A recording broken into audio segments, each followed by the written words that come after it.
feeling frustrated, you've got to actually change that state. So the C stands for control. Now, what can I control, you think? What are some of the things I can control?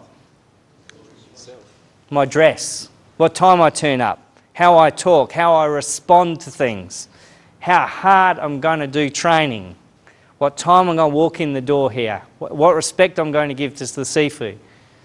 They're all things I control. But I cannot control what? Can I try and control you? No, because he's going to fight back. Why not? We can't control people, can we? I can only influence him, and if I try and control him, I'll get frustrated because then he'll fight back and then we won't get anywhere. And then I'll get frustrated and my stress goes up and then I start going into that loop of all the bad neurochemistry. But what I could do is I could actually say from his perspective what could get him doing that, and I could actually work out how best to influence him. But sometimes in life, so the I is influence. So influence is when I'm actually dealing with someone else. So as soon as you realise you're dealing with a person and you're trying to control the situation, that is not going to work. You're going to get frustrated, your stress levels are going to go up, things start going bad for you. But as soon as you realise there's another person, you can actually influence them. And then by influencing them, you work out from their perspective what's valuable to them and actually trying to support and serve that. The A, what do you think the A stands for? Anyone's got an idea? Fantastic, thank you, Bruce. Acceptance. Now, acceptance comes about when there's certain things, like it could be a policy, a law, or something's come along and changed. Your boss left and you applied for the job and you never got it. Now, if you don't accept that, you get tied into the emotion and the frustration around that. Now, when I talk about accept, it's not about giving in. Absolutely not about giving in. What acceptance is actually about is actually recognising, accepting it, and then doing something about it. So I use the analogy of an ant. An ant walks along, comes up to a wall, hits the wall, it doesn't go, oh, wall, can't go any further, I'm stuck, and sit down and start crying. It doesn't do that. What does it do?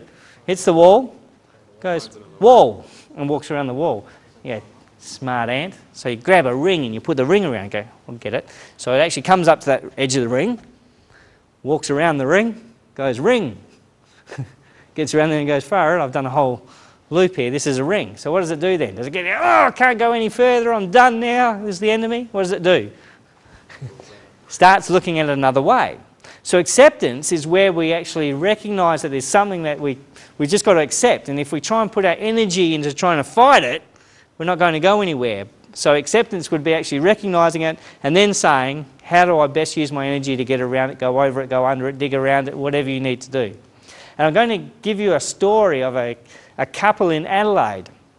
And what happened, their child was born blind. So the first thing they started trying to do is control, and they started saying, well, it must be your genes, not it's my genes, it must have been you, da da da da. Do you reckon that helped their marriage? Man, their marriage went from good, we're having a baby, to really bad. Didn't help at all. Very frustrated, the whole lot. Next thing they did is they tried the influence, because they then said, they went to the doctor, and this is the words they were using. They were saying, you fix it. Now imagine that, fix it. Right, this is their baby. So do you reckon that was going to work? Trying to force doctors to help them give it sight. Never worked.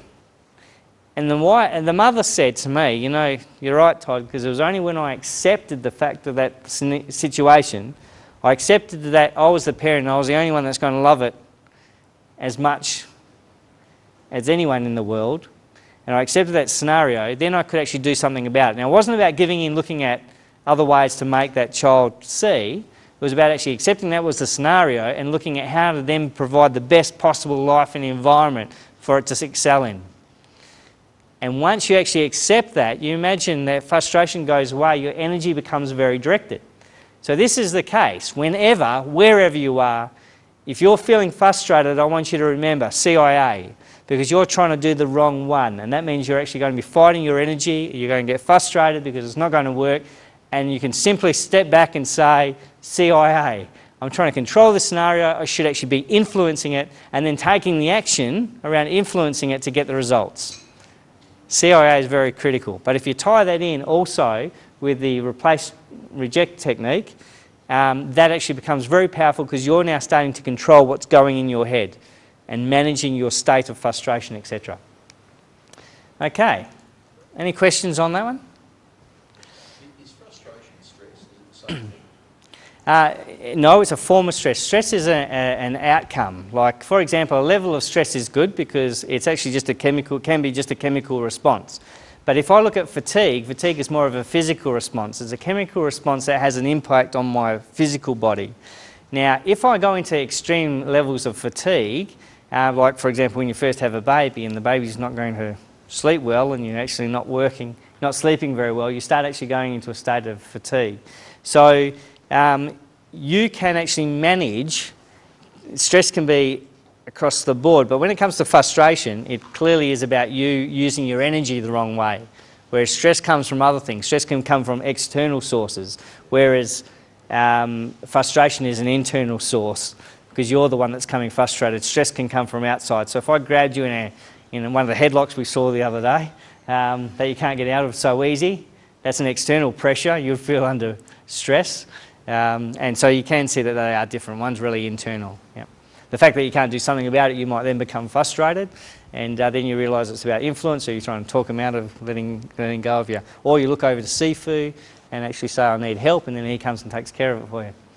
Okay, now in summing up about taking control, because tonight was actually trying to use that genie in your head, taking control, watch your self-talk, your negative self-talk, and when you are realising you've got anything playing in your head, you can just use that reject and replace technique.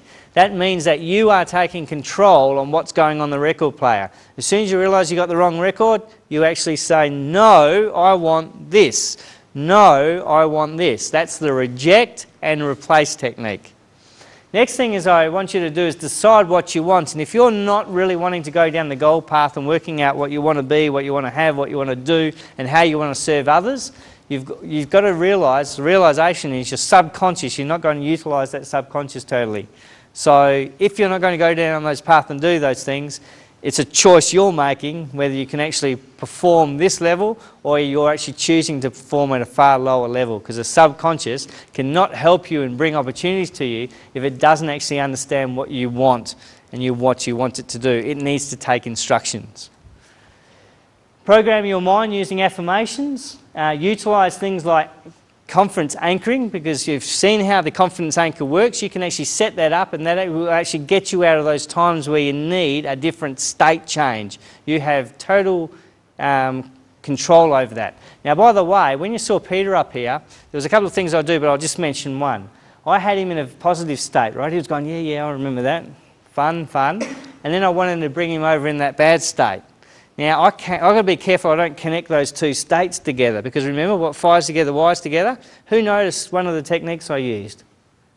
I asked him weird questions. What was one of the weird questions I asked him? Do you smell popcorn?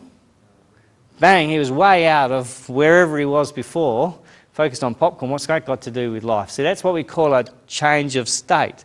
So if someone's in your office, for example, really upset, you could actually use just that simple technique and go, do you smell popcorn? Bang, they're actually out of whatever they're playing, record they were playing, and they're going, no. But they're focused now on the popcorn. So you can't focus on anything, you can't not focus on anything I say. For example, don't think of a pink elephant. So what are you thinking of? You're forced on the pink elephant, right? So you've got to be careful what you say, what other people say, because whatever you're saying, who's listening? Your subconscious. And if it's taking things as an instruction, that's actually what's impacting your life.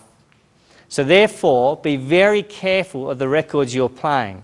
And the answer is become conscious of what record you are playing when you realise you're feeling down or things are going wrong for you. Step back from that and say, what am I seeing? What am I hearing? What am I feeling? And you might actually recognise it relates to something that's from your past. Because as a baby, we don't come with all these challenges and these issues. In our childhood state, particularly between the ages of 0 and 2 and then 2 to 6,